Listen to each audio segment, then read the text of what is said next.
and since then, a lot has changed. In 2019, Bournemouth Council merged with Christchurch and Poole, our neighbours, to become BCP Council.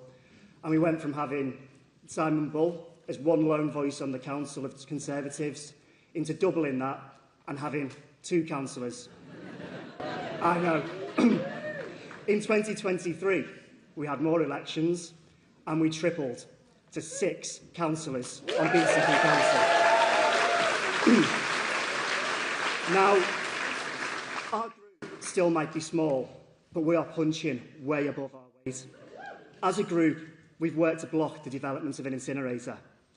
We've led on Palestinian solidarity locally, and we've pushed to get investigations into previously corrupt administrations. Between the 6 of us, we chair half of the Council's Overview and Scrutiny Committees and the Dorset Police and Crime Panel.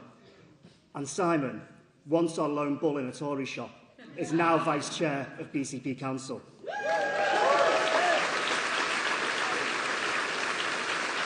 We've earned the trust and respect, and we're working to make a real difference across these 3 towns. And residents are noticing, because when you elect Greens, you get councillors who work hard all year round.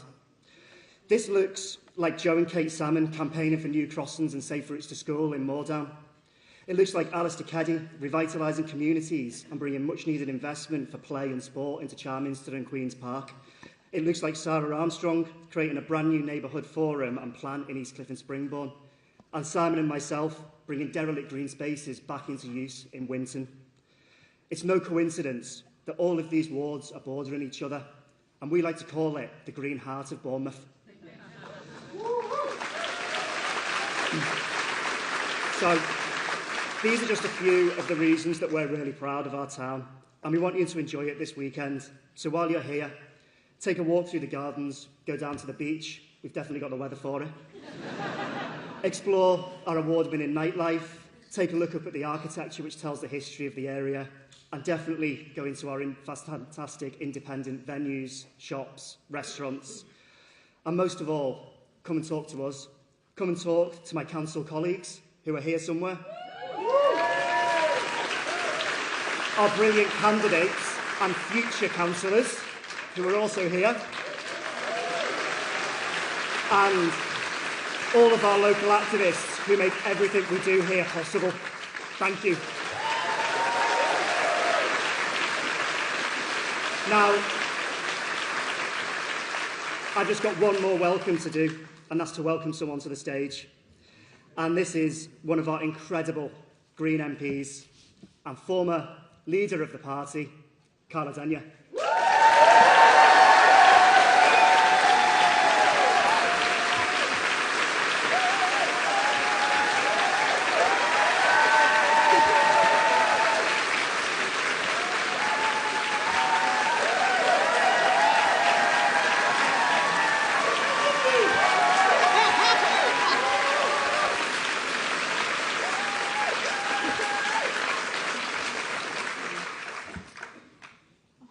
Well, we say this every year, but holy moly, what a year it's been! On behalf of all 4 Green MPs and the Green peers, I want to start by offering a massive warm welcome to the thousands of new members who've joined the Green Party. Welcome to your new Green family.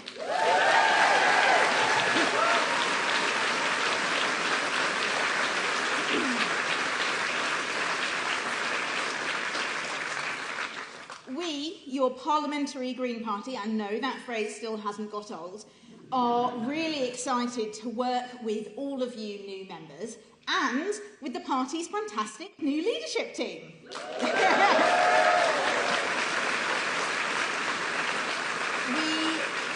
We are unified, focused and ready with a bold, refreshing, positive vision, ready to be the antidote to the creeping politics of hate, division and managed decline.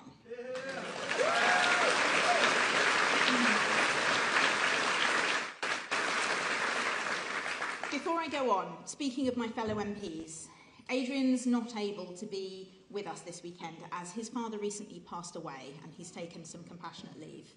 The funeral actually coincides with conference, so I'm really thinking of Adrian at this difficult time, and I'm sure the whole party wishes him well.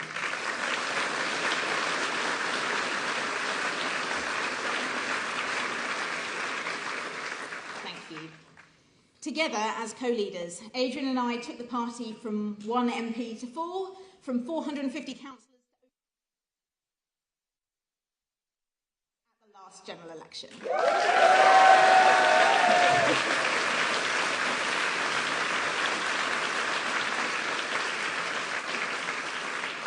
But, as we all can see, that was just the start. Now, my guiding light, personally, has always been, how can I make the biggest positive impacts? And so, after 4 years at the helm, I decided that right now, the best way that I personally can serve the party and the country is to pour all of my skills, passion and energy into being the very best MP I can be, in Parliament and in Bristol Central. Right now, and, if the people of Bristol Central want me, after the next general election too, as Bristol's...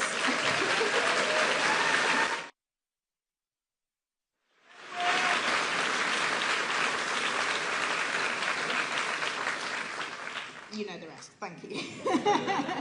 Now, on to the matter at hand.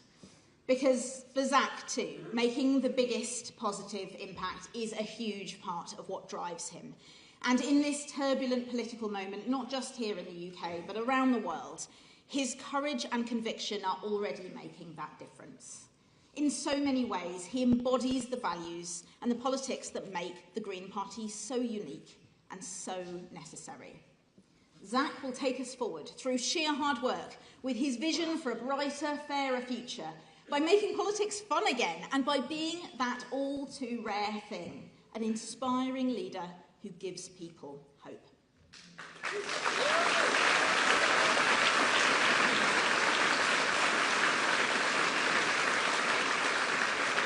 Now, those of you with long memories might recall 4 years ago at party conference, my predecessor, Sian Berry, handing me and Adrian the metaphorical soul of the Green Party, which she charged us with being careful custodians of during our term. Thank you for entrusting me to help lead this party for the last 4 years. And I am now so proud to hand over the baton to a man I know is as passionate and excited about this next phase as each one of you. Conference, this is his moment. He's been nominated as one of Time magazine's top 100 most influential rising stars. Yes.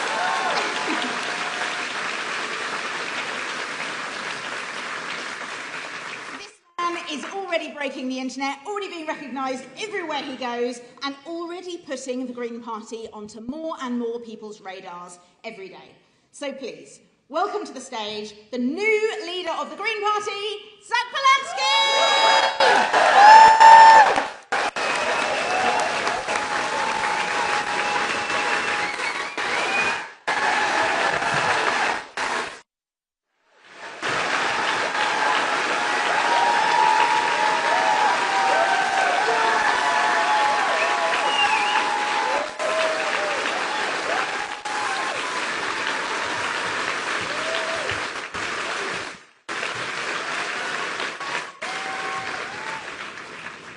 Thank you.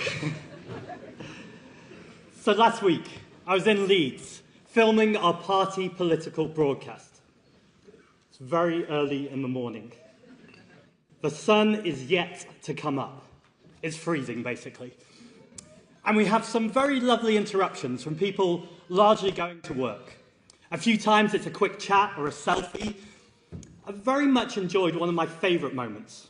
I'm talking to the camera about excess billionaire wealth.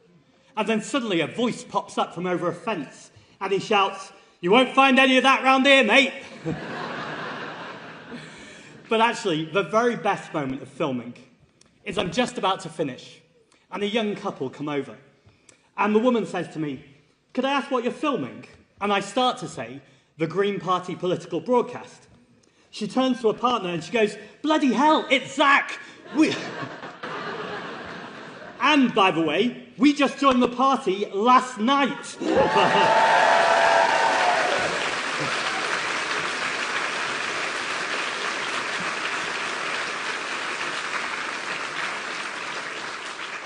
Now, I've got to be careful here. I can't personally promise to turn up on the doorstep of every single new member the morning after, but it was a very lovely moment. 30 days ago, you elected me to be the leader of this amazing party. What an immense privilege. And it's been pretty busy. From my very first day, where I went to meet a group of union migrant workers in the NHS, to standing here right now in front of you, the largest membership in Green Party history.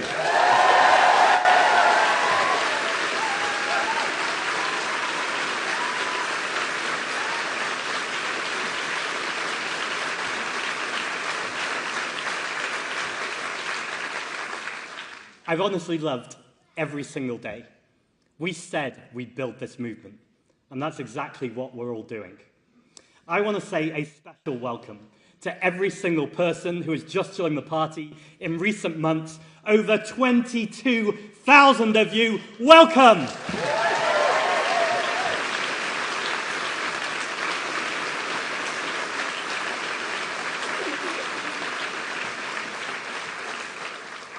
And I want to send a message to those of you who are still deciding, because we have momentum in every single corner of England and Wales.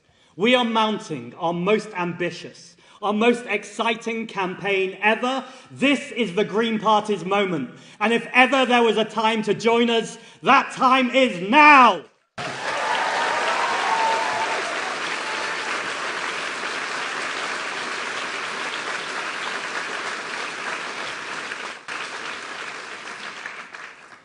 On the day I became leader, a journalist asked me a surprising question. They said, "Why did I look so sick as the results were announced?" Now, for a second, I thought I could pretend that's not really how I felt, or I could do that unique thing that the Green Party does, tell the truth.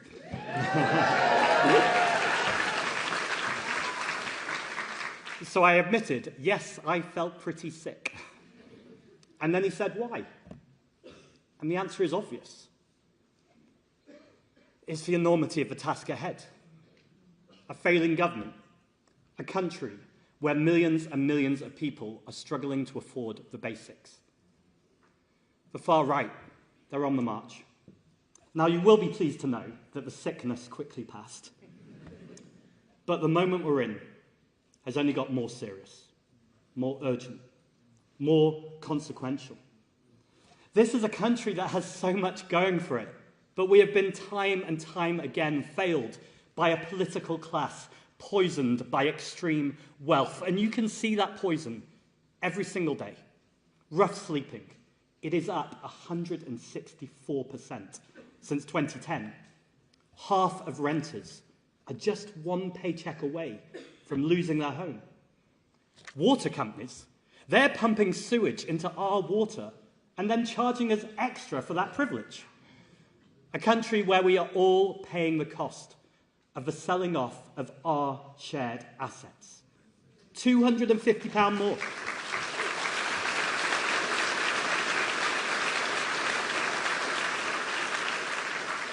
That's right, it's costing us £250 more each household, each year.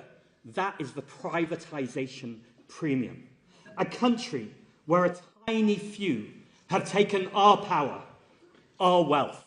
Things must change, and friends, it is time to take it back.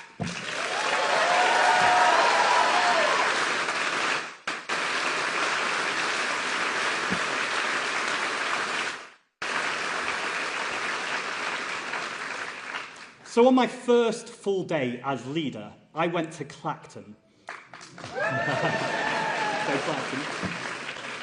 By the way, guys, that's not a phrase you'll often hear from the constituency's own MP. And I spoke to people out on the street, and it was the same story over and over again. Years of neglect, total detachment from the people actually making decisions, a feeling that there's just not a future to get behind. Well, that's where we come in, because everything we do between now and the next election must be bold. We have a vision for this place we call home, and boldness means connecting right now with how hard it is for so many people. It means listening, not just finger pointing. It means presenting not just a positive vision of the future, but what we can do right now. Because we are here to turn our country around. So, at every opportunity, from the doorstep to the TV studio, our message from the Green Party is this: we will bring down your bills, we will cut the cost of living, and we will protect our NHS.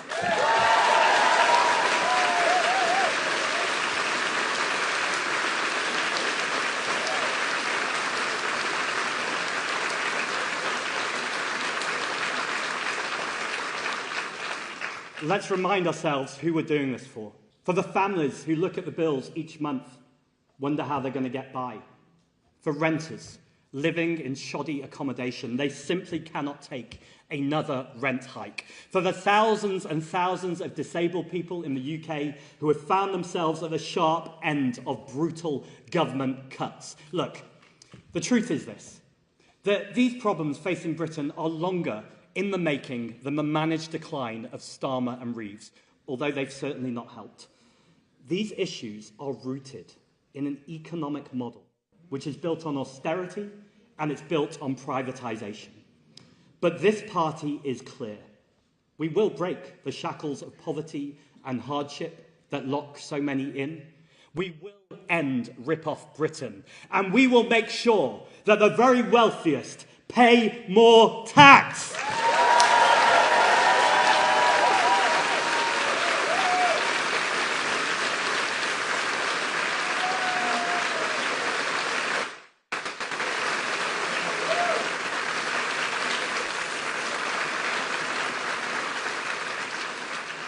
Taxing the wealthiest is only the beginning.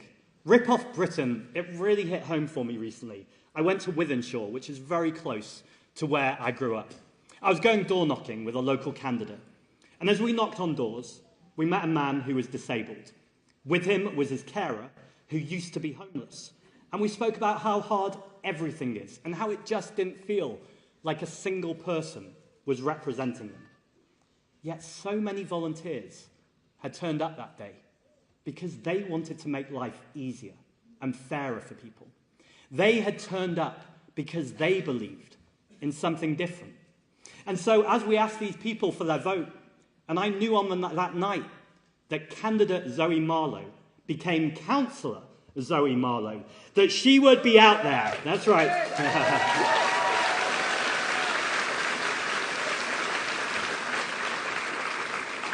We love a Zoe in this party.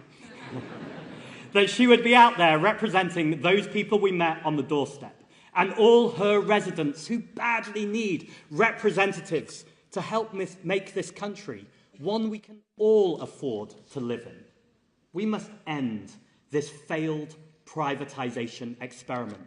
It will save us money and stop the money we've all earned lining the pockets of shareholders. Water in public hands. Clean rivers, cheaper bills, and ending rip-off Britain does mean taxing the wealthiest to make Britain a country that everyone can afford.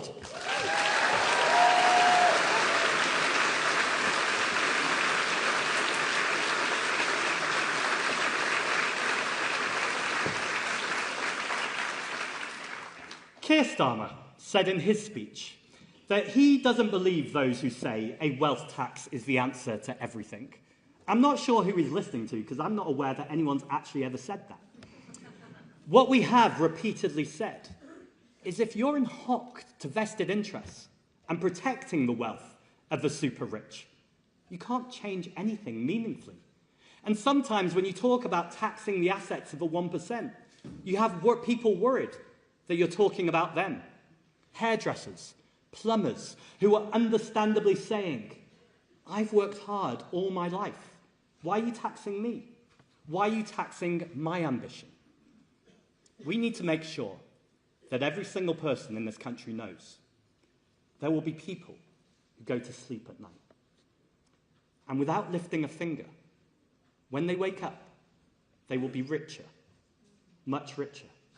They will make more money in one night than everyone in this room could probably earn in an entire year. More than the whole of Bournemouth could earn in an entire year. That's why it's difficult to imagine, because it's obscene. So we are not talking about taxing hairdressers or plumbers or ambition.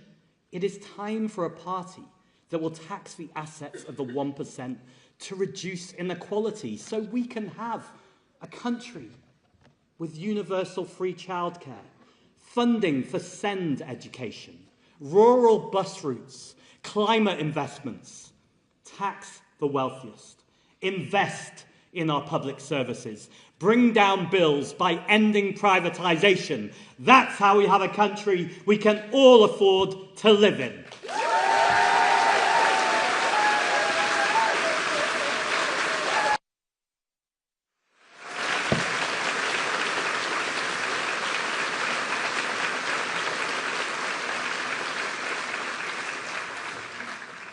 And when I say we all, I really mean all of us, every single one of us.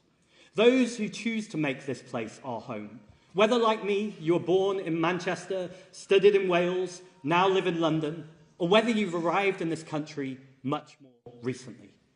This is a party which is unafraid to say migration has helped make this country what we are today.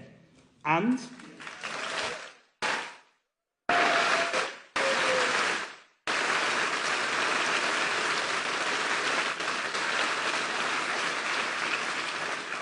by the way, not just this country, but it's helped make this party too.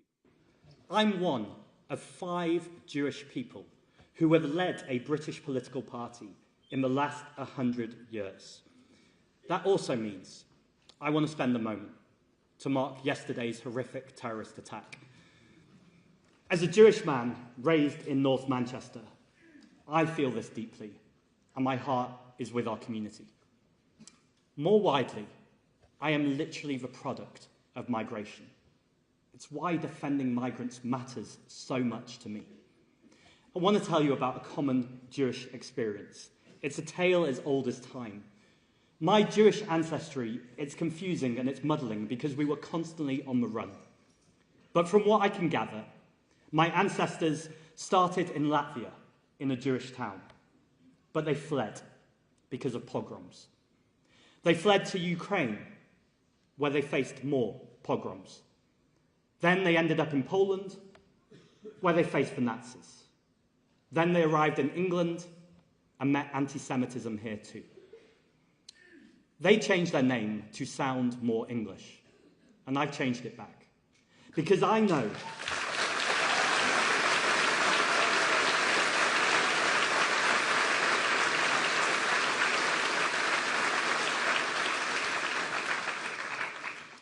in fact we all know, real pride comes when you no longer hide who you are.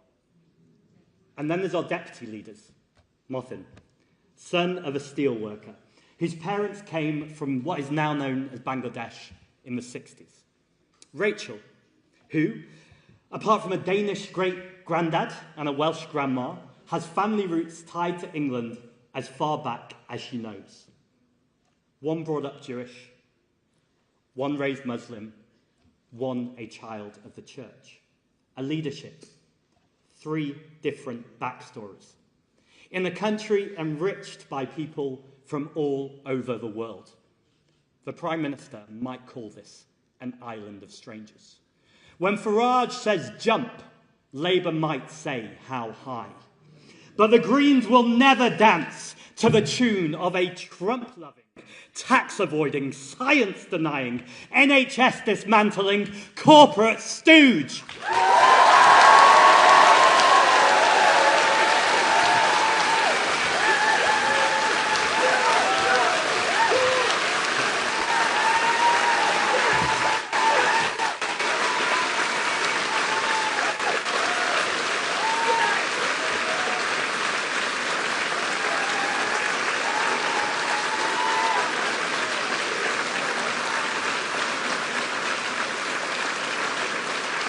You might as well stay on your feet, because I'm going to say, we'll say it loud, we'll say it clear, migrants and refugees are welcome here!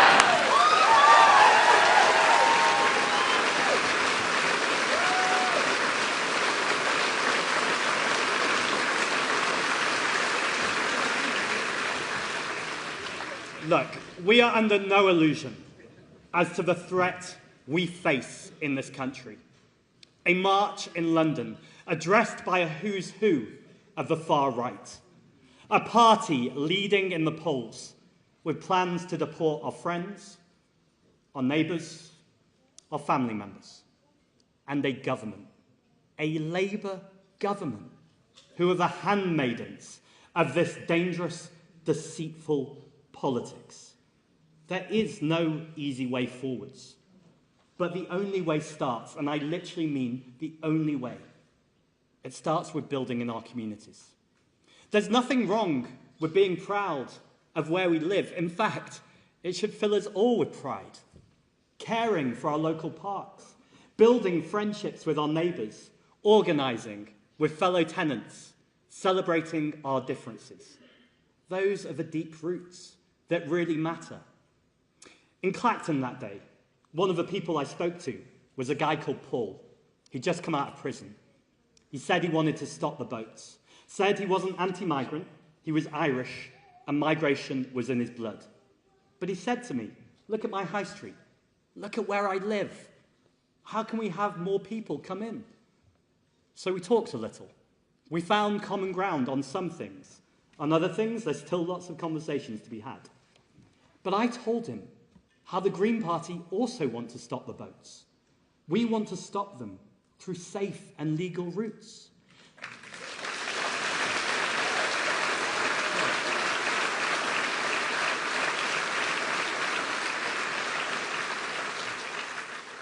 We talked some more. We talked about austerity and the consequences of decades of underinvestment in his community.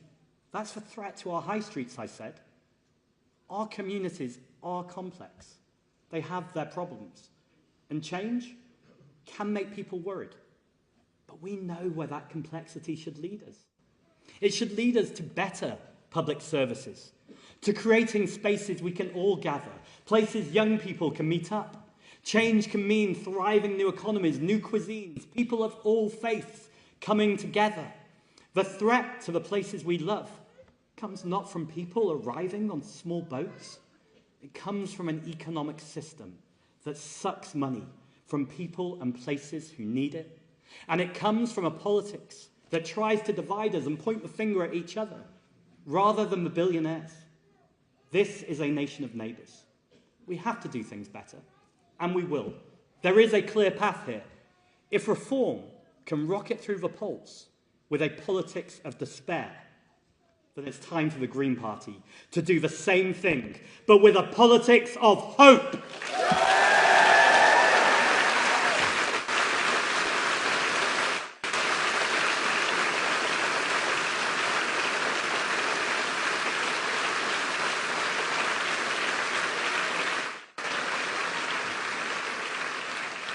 So we're going to be focusing day in, day out on the cost of living. It makes me cry too. On making our country a place where we can all afford to live. But don't think for a moment our horizons are going to narrow. When mass slaughter is happening in Palestine, we will not be silent.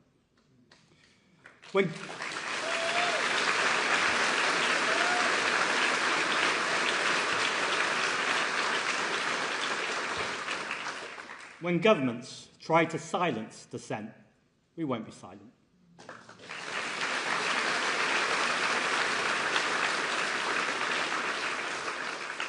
And when Keir Starmer, in one of the most deeply cynical and morbid acts I've seen in my lifetime, decides to recognise a Palestinian state at the same moment that his government is an active participant in the murdering of the Palestinians, then we will never be silent.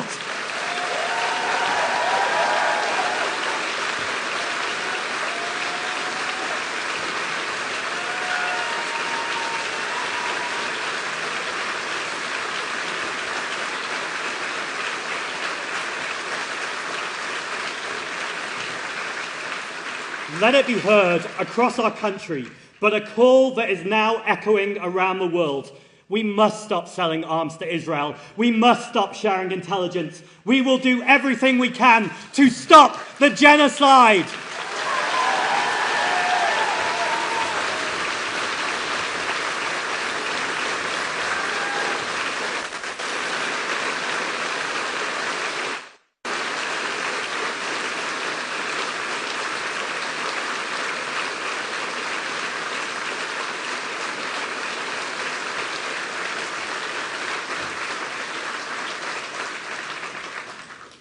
We cannot talk about stopping genocide without talking about draconian crackdown on the right to protest, happening against those taking action for Palestine, using terrorist legislation to arrest hundreds and hundreds of protesters for simply holding up a sign.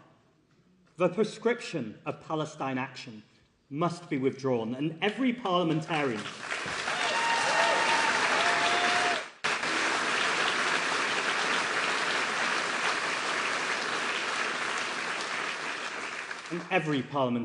Labour, Tory, Reform, even Lib Dem, who failed to vote against it, need to hang their heads in shame.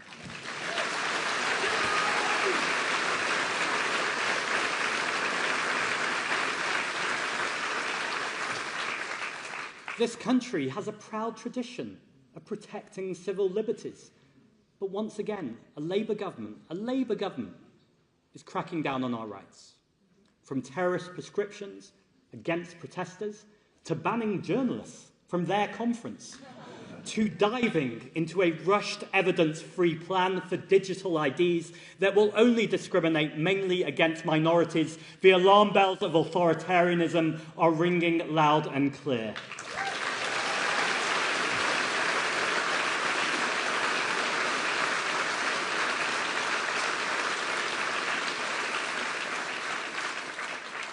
And so, my friends, it is down to us, the Green Party, to take a stand, say our rights, our liberties are non-negotiable, and we will do everything in our power to protect both our privacy and defend our juries.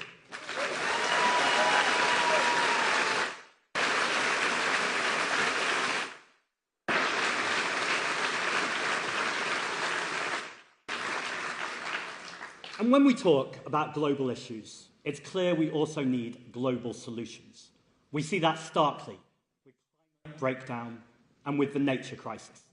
I've been asked dozens and dozens of times in the last few days, in fact in the last few hours probably, if the Green Party is an environmental movement or a social justice movement. As if you can't speak up for our working class or LGBT+ communities at the same time as challenging the fossil fuel industry. So let's clear this up. You cannot be an effective environmentalist without talking about the deep inequality in our society.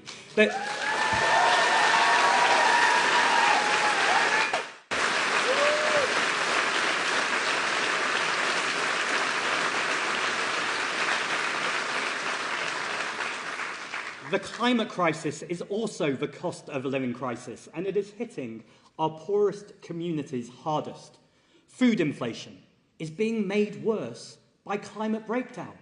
We live in one of the most nature-depleted countries in the world, and we've literally just had the hottest summer on record. Now, Labour made a £28 billion pledge on green investment, but they ditched it before the election, before they'd even had a sniff of power. Now, many of their politicians had long opposed airport expansion, and now they're championing it. They promised not to grant new licences for North Sea oil and gas, and now we hear, inexplicably, they're exploring new ways to drill. The one politician the issue, Ed Miliband, they've tried to sack him. They have failed us on climate, like they have failed us on so many things. And we are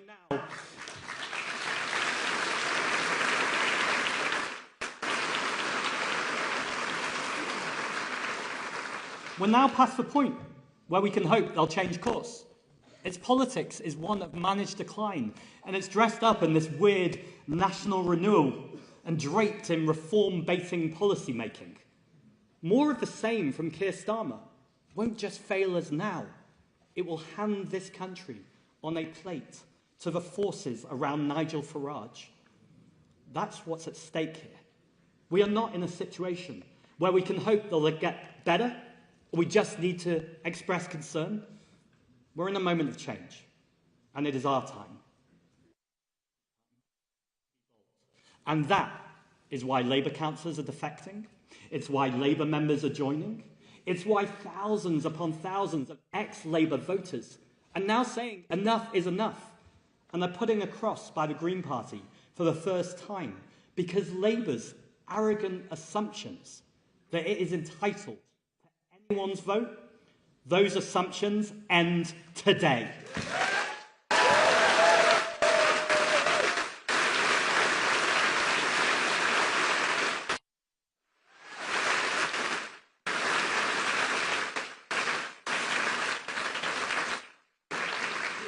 There are so many people in this country who need us right now. Now, last month, I thanked my boyfriend Richie, who works in palliative care. Pretty emotional. I'm not going to do that again. I've got a speech to finish. But I was emotional because I see the work, both Richie and all his colleagues. I'm going to get emotional. Both all Richie does and his colleagues do every single day for people in their final chapters of life. I remember years ago when Richie first started working at the hospice.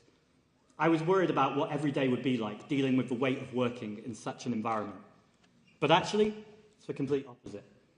They often say in hospices, no one enjoys life more than those who work with people who are dying.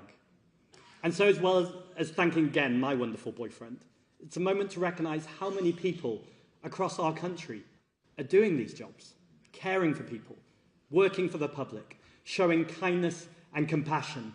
That's the most patriotic thing I could possibly imagine.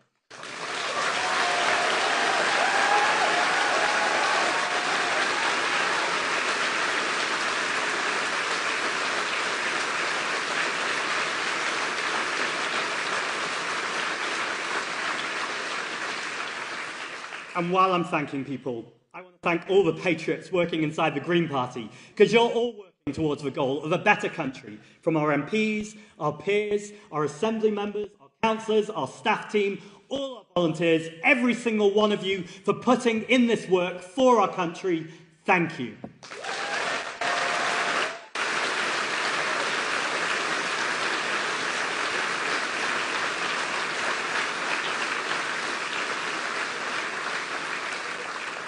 We've got a huge amount of work to do. In just a few months' time, we have an incredibly important set of elections, and our sights are set high. Look at next year alone, and get ready for some bold politics. We are fighting to win our first ever directly elected mayor in Hackney.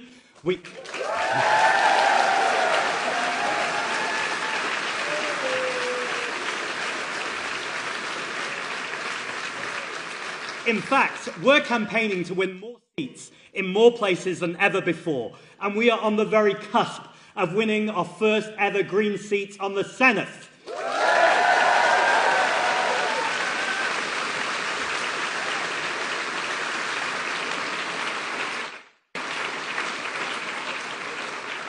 And that's just the first step. Piece by piece, brick by brick, we are building a party that represents every corner of this country, so that in 2029, or whenever the general election comes, we will be fighting to win more seats than ever before. We will convert our 39 second places into many new MPs. So whether it's Anthony Slaughter and Tessa Marshall in the Senate, or Zoe Garbutt and Dylan Law in Hackney, are the hundreds of people who we will turn into councillors. We are not messing around. We are here and we are ready to win.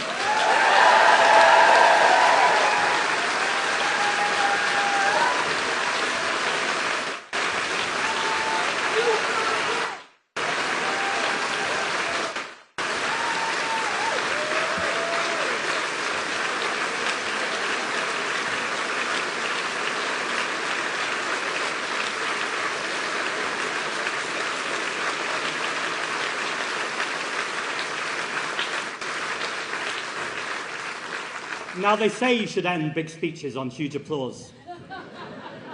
But I actually want to end on a much smaller, tiny moment, a small gesture.